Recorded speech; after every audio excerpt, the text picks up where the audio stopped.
It's the iPhone XR. Woo! This is Jack. You can play the cheering, yay! Colorful colors, options, cheap iPhone. We've all been waiting for it. It's the budget friendly to your wallet. They're practically giving it away for free. It's the iPhone XR. It's every color. It's unboxing every single iPhone XR. Now, if you've been following the channel, of course you've been following the channel, then you saw I made a video. I said the iPhone XR, it's a bit depressing to me, okay? In the sense that you look up and down the spec list at the announcement and you're like, okay, I see that. I see what it's got inside, and then I see the price tag, $750. And you know me, I've been diving more deeply into the budget phones and just the wide variety of things that are happening in the smartphone global marketplace. And you say to yourself, okay, you don't have the OLED display. All right, you have a single lens camera setup, okay. You changed the construction from the iPhone 10 and 10s. It's a little bit more lightweight. Maybe you hoped for more like myself, but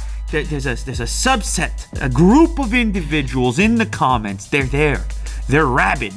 They're angry. They have their own perspective, and I appreciate all the perspectives in the world. For some, this represents a new, affordable, shiny, colorful iPhone, and I can appreciate that. Now, because of my last video, I'm coming into this with some preconceptions, with some feelings. Sometimes you gotta get out of your own way. You gotta work harder to see the alternative perspectives. It's to go in with a genuine attitude to really try to see the positive.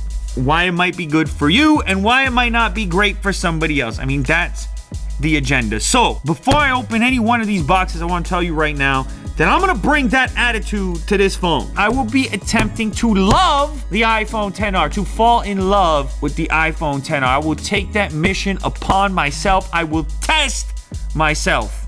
Well, let's open them all up, I guess. This is the product red. Ooh. No, inside the box, by the way, real quick, power brick, no quick charge. Talked about it. I'm looking at the positive side. So the positive twist on the no quick charge, since I'm being optimistic right now, is very portable.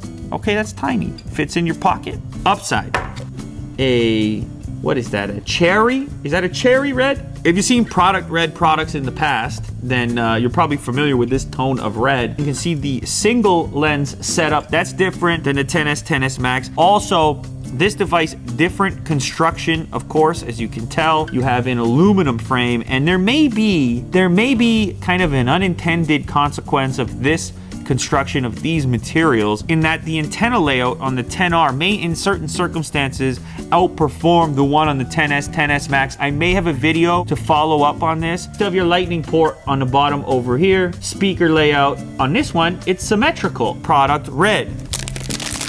Vibrant yellow. Another thing I'm noticing right away, since this one happened to be powered up, the bezel is a bit fatter. That's a consequence of using an LCD screen as opposed to an OLED display. Yellow meets vibrant Lamborghini yellow. It's somewhere in between the two, but it's a combo. Yellow on the back, this gold on the side. Cool, there it is. Coral.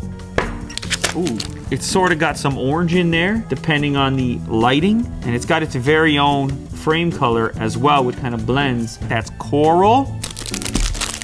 Black. It's black, but if you get a reflection on it, you can get some gray tones in there. Vibrant, clean, fresh, like the driven snow. Very nice. And last up, blue. Oh, it's like a light blue. Kabam. Kablamo.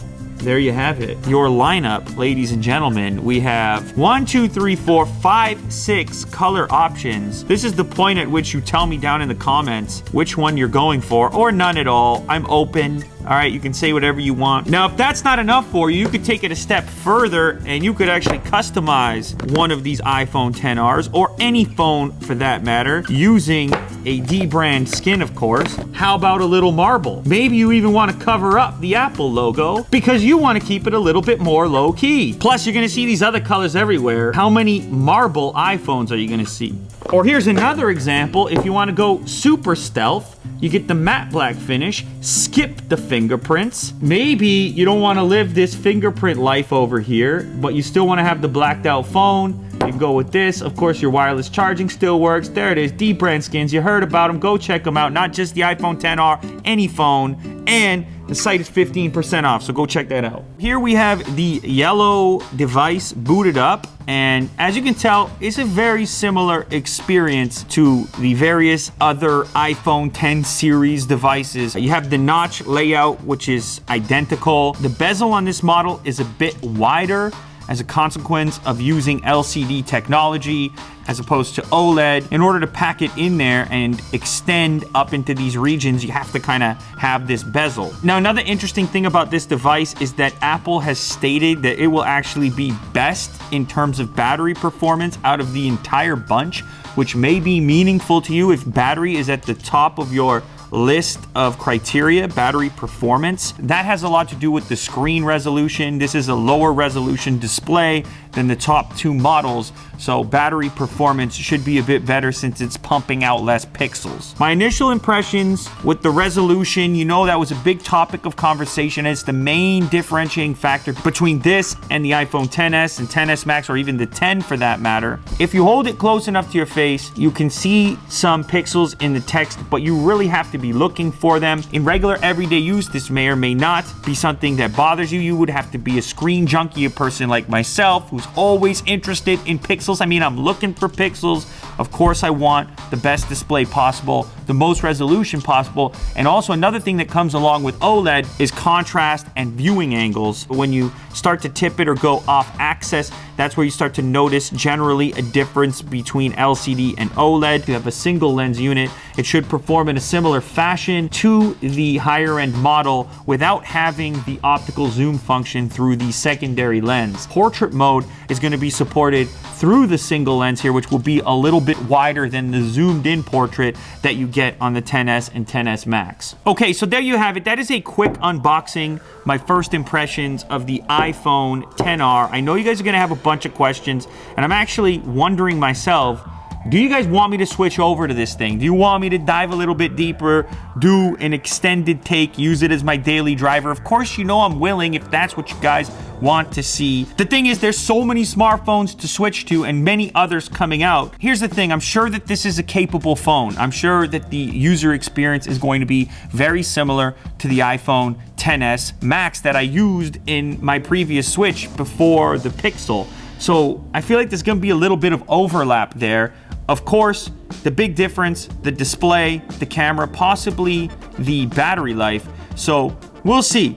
Either way, whether I switch completely, I do want to use it a bit more extensively and possibly compare it in a more granular fashion to the bigger brother iPhone XS and XS Max. So definitely stick around for that, and we'll see. You guys vote right now in the comments. Am I switching to the iPhone XR next? Is that what's gonna happen? Is it gonna be a yellow iPhone in my pocket? Oh my goodness, time will tell.